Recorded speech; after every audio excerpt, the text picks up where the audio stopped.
Yang nggak pernah gerak. Pertandingan berikutnya dimenangkan oleh SpongeBob SquarePants. Yang ketiga, ya itu ciri khas Tuan Keren. Halo anak-anak, uang lebih manis daripada madu.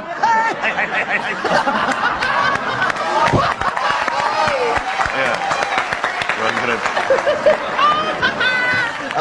Ini sebagai Pak Darmawan sebagai?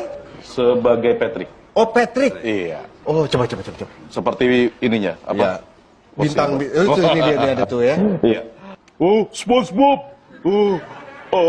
Aku tidak bisa mendengarmu. Jawab SpongeBob. Aku siap, aku akan menemani Ibu Patrick.